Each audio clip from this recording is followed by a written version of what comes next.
Bonjour à vous et bienvenue dans ce nouveau podcast que j'ai intitulé « Emprunter la voie de la douceur comme voie de guérison ». Alors, j'ai été immergée dans un mouvement de grande amplitude depuis le début de cette année 2021, comme beaucoup d'entre vous certainement. Et il m'a été permis de toucher du cœur tout ce que peut nous apporter la douceur, ce rayon de l'énergie amour, et à quel point aussi la réconciliation de nos parts en souffrance avec leur histoire dépend de la douce attention qu'on leur accorde. Et c'est dans la relation à mon fils et dans mon rôle de maman que de grandes réconciliations se sont vécues ces derniers mois. Donc il est retourné vivre en Polynésie avec son père pendant ses dernières vacances, les vacances d'été, alors que pour moi, ça s'imposait de rester en France. Il est donc aujourd'hui à 18 000 km. Et si je ne m'étais pas accueillie à chaque étape comme je l'ai fait, je n'aurais pas pu vivre son départ comme je le vis aujourd'hui. J'aurais presque tendance à dire que je me suis vraiment recueillie sur ce que je vivais, honorée à chaque étape, tellement cet accueil que l'on se fait à soi-même est crucial. Et en même temps, je n'aurais pas été aussi loin dans la compréhension intérieure de ce qu'est l'unité. En effet, soigner un espace en soi revient à prendre soin de soi, bien évidemment, à s'honorer aussi, mais surtout à faire grandir la paix en soi progressivement, et puis à développer la relation à son soi divin. Cela permet que des ouvertures sur des plans de conscience de plus en plus vastes aient lieu. Alors, j'avais envie de vous raconter un petit peu, donc de manière un peu personnelle, la façon dont le processus s'est déroulé. Je vais commencer par une situation qui arrive en bout de processus, mais vous allez comprendre comment tout ça s'articule. J'ai donc reçu une amie qui est venue avec sa chienne. Elle est venue me rendre visite après le départ de mon fils. Donc, si la chienne est très brave, elle aime bien quand même s'amuser à courser les chats. Et donc, une des deux n'a pas du tout conscience que c'est un jeu pour elle. Donc du coup, elle s'enfuit et ça me met... Voilà, elle peut grimper dans un arbre et ne pas pouvoir en redescendre. C'est déjà arrivé, donc c'est du stress. Donc du coup, j'avais tout organisé avec mon ami pour que la chienne ne soit pas dehors sans laisse, si j'avais pas vérifié que les chats étaient en sécurité à l'intérieur auparavant. Donc il m'avait semblé que j'avais vraiment organisé les choses comme il fallait, mais en fait, la vie est là, qui veille toujours. Quand on a un processus à achever, elle soutient le processus et pas forcément l'organisation qu'on a pu mettre en place. Voilà, donc mon amie oublie, entre guillemets, elle oublie mes consignes 2 fois de suite. Et à la 2e fois, je sens une colère qui remonte et qui gronde. Et donc je pars m'enfermer pour accueillir cette colère-là, parce que je ne veux pas parler de ce qui se passe en moi avant de savoir vraiment de quoi il retourne. Donc je comprends très vite en fait, pendant que j'accueille, que les circonstances qui sont certes perturbantes ne peuvent pas avoir créé toute cette énergie qui tourbillonne dans la pièce. Je connais bien la sensation quand ça remonte comme ça des profondeurs. Je sais qu'il faut juste que je lâche les amarres et que je laisse être ce qui doit être. J'ai confiance, une totale confiance, parce que c'est quelque chose que je pratique depuis des années. Je sais qu'il n'y a strictement aucun danger. Plus on pratique un accueil profond de ce qui est là, plus il devient facile d'être dans nos émotions. Notre tolérance face à notre vulnérabilité grandit. Le mental a de moins en moins peur, lui aussi, il devient plus coopérant au fil du temps, et ça permet que de véritables lâcher-prise aient lieu. Donc pendant que je suis en train de lâcher prise et de créer l'espace pour que l'émotion puisse s'exprimer, des moments d'une autre vie reviennent voilà, sur la scène. Et donc c'est une vie que j'ai retrouvée il y a quelques années déjà. J'étais une maman toute seule dehors en plein hiver, fin 19e siècle je pense. Je vois la neige, je suis en train de chercher un refuge pour passer la nuit. Je suis avec un petit garçon, mon fils, qui est malade. Et donc il faut impérativement qu'on puisse dormir au chaud tous les deux. Donc je vais frapper à la porte d'une grande maison bourgeoise. Quelqu'un me répond, mais voilà, ils n'ont pas besoin d'aide. Donc j'avais demandé à aider aux cuisines. Et puis donc la porte se referme et l'espoir d'être autorisée à passer une nuit au chaud s'évanouit. Donc du coup. Et dans cette vision-là, je vois que je finis par trouver une grange avec du foin pour qu'on puisse s'abriter, mais il fait un froid qui est quand même glacial et mon enfant meurt cette nuit-là dans mes bras. Et quelques jours plus tard, c'est mon tour. Je me laisse mourir de fatigue et de désespoir et je me vois passer de l'autre côté du voile, me retrouver devant mon guide et devant mon fils de cette vie-là, qui est aussi mon fils de cette vie d'aujourd'hui. Et je m'entends leur dire « Zut, j'ai encore raté ». Donc sur le coup, je ne vois pas bien ce que j'ai raté au juste. La compréhension viendra avec le temps, mais dans cette vie-là, je n'ai pas su créer les conditions nécessaires à une vie plus harmonieuse. C'est ça que j'ai fini par comprendre petit à petit, que cette vie-là n'a été qu'un enchaînement de circonstances désastreuses et que la mort de mon enfant m'a plongé vraiment dans le désespoir. Voilà, donc je sens bien qu'elle a été désespérée, cette maman-là que j'ai été, mais ça reste quand même très intellectuel parce que si j'ai eu les faits, certains faits en tout cas de cette vie-là, je n'ai pas ressenti les émotions qui allaient avec.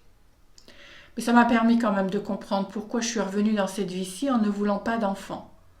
Voilà, arrivé au tournant de mes 40 ans, donc un petit peu après mes 40 ans, comme la question quand même était là et me turlupinait un petit peu, j'ai réexaminé la question avec une thérapeute et puis grâce au travail qu'on a fait toutes les deux, j'ai compris que le non était toujours là, qu'il y avait un non à une grossesse, à l'accueil d'un enfant. Donc bon, j'ai accueilli ce non-là, ça me semblait tout à fait ok, puis j'ai arrêté d'y penser. Mais en fait, mon corps m'a parlé de certains bouleversements qui se produisaient en moi parce que j'ai eu l'impression à un moment donné que j'entamais une ménopause précoce. Sauf que à 44 ans, j'ai quand même mis au monde un enfant et donc au cours de ma grossesse, enfin quand je suis arrivée chez ma gynéco pour lui dire je pense que je suis en ménopause précoce, elle a bien ri une fois qu'elle m'a eu examinée parce que oui, j'étais enceinte. Mais donc pour en revenir à cette vie de maman que j'ai eue dans le passé, il aura fallu attendre quand même assez longtemps pour que les émotions remontent à la surface. J'avais bien senti au fil du temps que c'était pas la peine d'essayer de les faire remonter de manière volontaire, on va dire, qu'il fallait juste que j'attende d'être prête et que je ne force rien. Donc j'ai commencé à ressentir ces émotions-là un peu bribe par bribe au début de cette année 2021. Parce qu'en janvier dernier, de retour de ses vacances chez son père, mon fils revient en étant plutôt énervé, voire agressif par moments. On ne peut plus se parler. Il est tout de suite sur la défensive. Donc au bout d'un certain temps, je creuse un peu plus la question et il m'annonce que son père lui a parlé de retourner vivre en Polynésie, d'où nous sommes venus il y a 3 ans, lui d'un côté, moi de mon côté, avec notre fils. Et puis pendant les vacances de Noël, il lui a proposé de repartir avec lui. Donc mon fils à ce moment-là vit, je pense, pas mal d'émotions à l'intérieur. Et son besoin de se détacher de moi pour pouvoir partir le plus facilement possible, hein, c'est un éventuel départ, mais voilà, on est en train au final de préparer ce départ-là. Ça amène notre relation quand même à un certain point d'orgue. Parce que dans une discussion un peu houleuse, il en vient à me dire, avec le regard vraiment très très froid, qu'il ne m'aime pas, qu'il ne m'aime que parce qu'il est mon fils, mais qu'en réalité je suis absolument tout ce qu'il déteste. Donc ce qui revient à dire qu'il ne m'aime pas énormément, on va dire, en tout cas à ce moment-là. C'est pourtant un enfant que j'ai porté et mis au monde avec beaucoup de bonheur et pour lequel je ressens un amour immense, hein, malgré la relation qui n'a jamais été simple. Et tous les parents le savent, on touche à l'amour inconditionnel quand il s'agit de nos enfants. Donc ce jour-là, cet amour, il me le renvoie. C'est comme s'il me le renvoyait comme une lettre qui serait jamais arrivée à destination. Donc je sens que c'est un moment extrêmement important. Je sens que mon fils, qui est mon envoyé du divin perso, du haut de ses 15 ans, me remet face à moi-même. Donc je décide à ce moment-là d'entrer dans un processus d'accueil de ce non-amour. Même si la relation, on a toujours une relation assez particulière, lui et moi, mais dans cette relation très particulière, dans cette relation qui n'est pas simple, il m'a déjà fait énormément grandir. Je ne suis plus du tout la même femme qu'avant sa naissance. Je me suis laissé enseigner beaucoup de choses déjà. Et donc là, je sens que le temps est venu d'aller encore plus loin. J'entame donc un processus qui doit aboutir au fait d'accepter dans mon cœur véritablement que s'il ne m'aime pas, eh bien c'est ok, qu'il n'y a pas de problème. C'est un processus en fait de détachement face à ce qui se raconte du côté humain, chez lui comme chez moi en fait. L'identification à ce que nous vivons, c'est ça qui nous fait souffrir. Ce n'est pas le vrai moi qui est blessé, c'est le moi conditionné, le petit moi. Sans la conscience pour observer les contractions du petit moi conditionné face à ce qui entre dans son expérience, aucun changement n'est possible. Donc voilà pourquoi je me mets en route d'un certain processus. Et je me rappelle ce que je me suis dit quand j'étais enceinte, c'est fini, je ne serai plus jamais seule. Ça m'ouvre vraiment les yeux sur ce que j'ai pu lui faire porter à mon fils et ça m'éclaire aussi sur ce qu'on a vécu ensuite. Une sorte de je t'aime moi non plus qui n'était pas facile, mais qui pourtant a été essentiel pour que je revienne à ma responsabilité. Donc face à un certain sentiment de solitude que j'ai beaucoup connu dans ma vie et qui a été un petit peu comme un trou sans fond pendant très longtemps. C'est ma blessure d'incarnation. Voilà, au cours des semaines qui suivent, je lâche bon nombre de croyances qui sont comme autant de carcans en lien avec ce que doit être le rôle d'une maman. Donc c'est pas mal de prise de conscience qui m'arrive au fil du temps.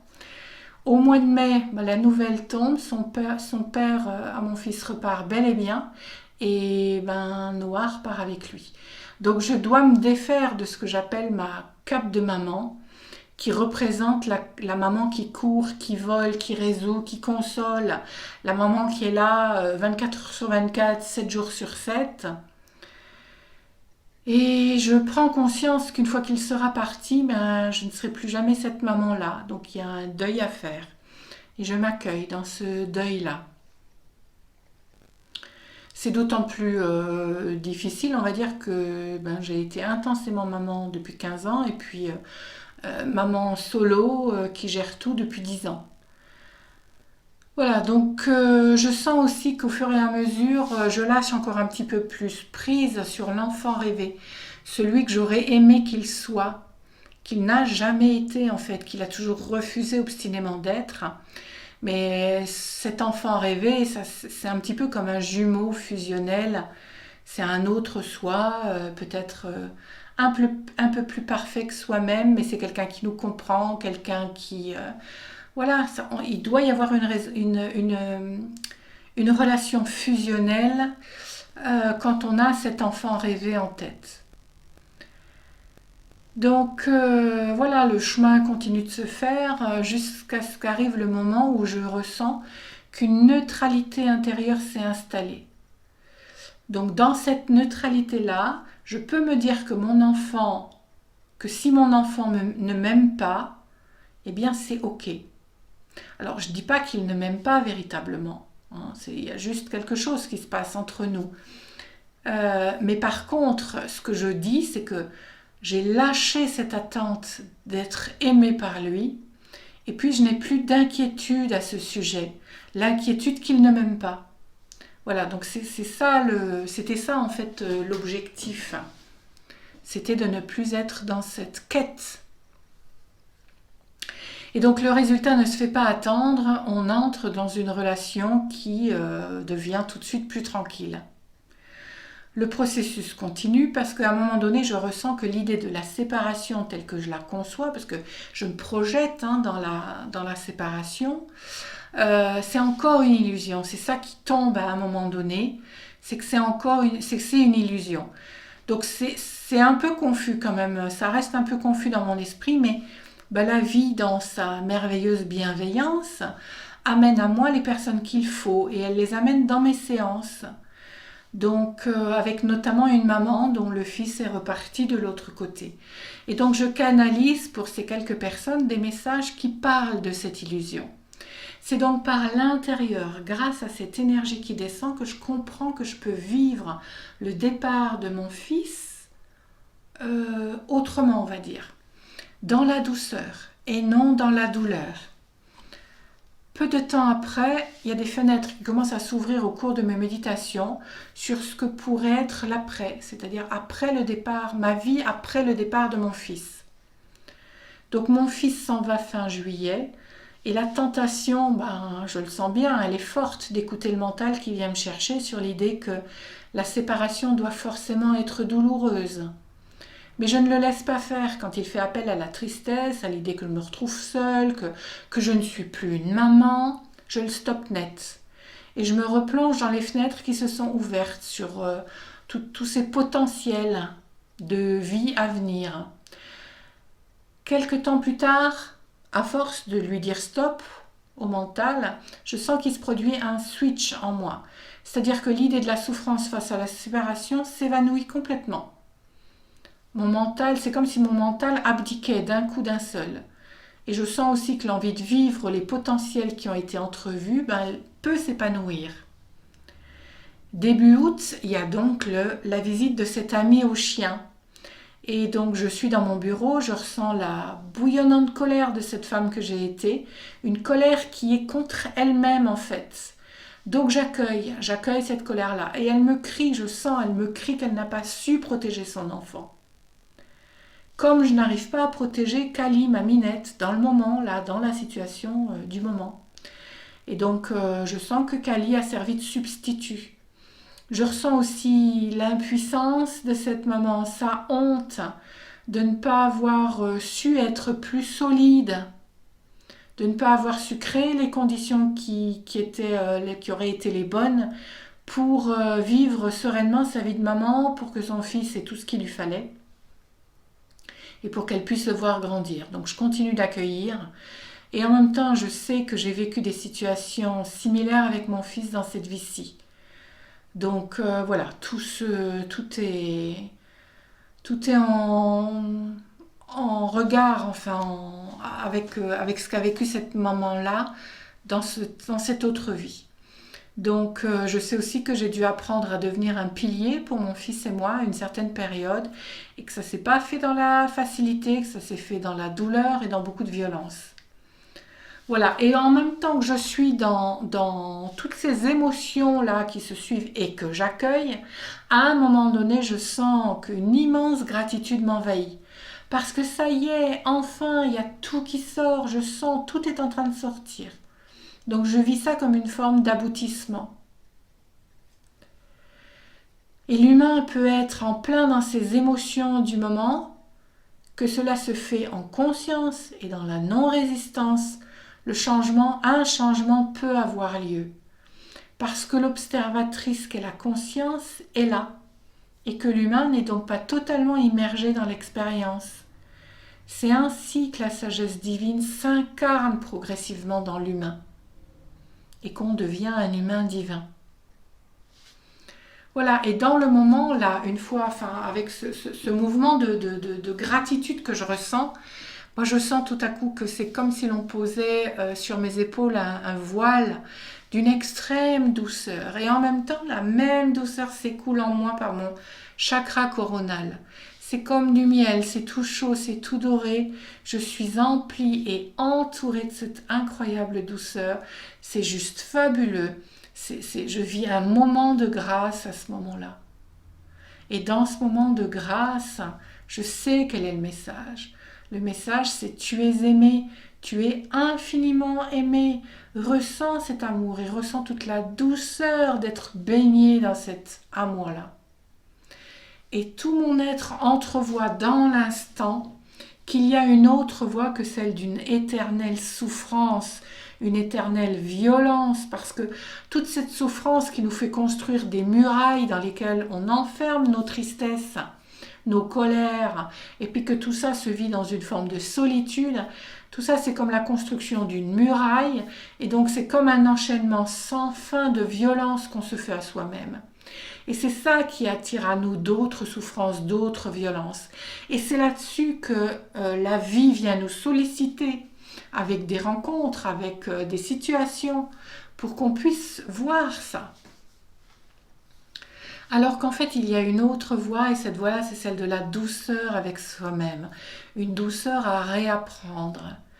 Donc, il n'est pas nécessaire dans ce chemin de déconstruction de nos cuirasses que tout se fasse dans la violence à chaque fois. Dans autant de violence, en tout cas, que les cuirasses se sont construites. Ça peut se faire en douceur, avec le soutien de la vie, avec nos guides, avec notre moi supérieur à nos côtés, dans l'écoute de ce qui se produit en nous quand la vie amène sur notre chemin quelque chose qui fait remonter des émotions. Si seulement on savait considérer les circonstances difficiles autrement que comme des sujets de lutte, ça serait tellement bien. Parce qu'en réalité, il n'y a aucun danger, il n'y a pas de menace, on n'est jamais attaqué, il n'y a pas de rivalité, il n'y a pas de punition non plus. Il n'y a vraiment pas lieu d'être en guerre avec la vie, ni même avec le monde dans lequel on vit. Quelles que soient les circonstances, la vie ne nous amène que des opportunités de réconciliation avec nous-mêmes, même dans les circonstances les plus difficiles. Voilà, même là, il y a les germes d'une réconciliation, et puis plus la circonstance est difficile, plus la réconciliation sera grandiose. Plus ça veut dire aussi, parce que plus on plonge en soi-même comme ça, et puis plus il y a des choses compliquées qui vont remonter, des choses difficiles à vivre. On est plongé dans nos mémoires les plus profondes, celles qu'on a décidé de libérer quand on est revenu dans cette incarnation-là. Donc il est important que toutes nos parts puissent se réconcilier avec leurs histoires, parce que ça leur donne la possibilité de revenir dans la chaleur de l'amour, dans la douceur de l'amour. Et puis tout ça, progressivement, nous remet sur le chemin de la vie, de la légèreté, de la joie, et puis d'une plus grande conscience aussi. Voilà, donc il n'y a pas à aller fourrager dans nos cuirasses comme ça à n'importe quel moment. C'est encore une violence que l'on se fait au final. Il n'y a qu'à suivre la voie de ce que la vie nous indique. Quand elle amène à nous des situations et des personnes qui vont nous permettre de les voir, ces cuirasses-là. Et puis ensuite, qu'est-ce qu'il y a à faire? Juste à laisser l'amour faire son œuvre dans l'espace que l'on offre à nos mémoires. Depuis des millénaires, on a appris à vivre les challenges dans la souffrance, dans la violence. Mais en fait, il y a une autre voie, et cette voie-là, c'est la voie de l'accueil, et elle est puissante, et elle est douce. Voilà ce dont je voulais vous parler aujourd'hui. Donc, je vous remercie de m'avoir écouté une fois de plus, et puis je vous dis à bientôt pour un nouveau podcast.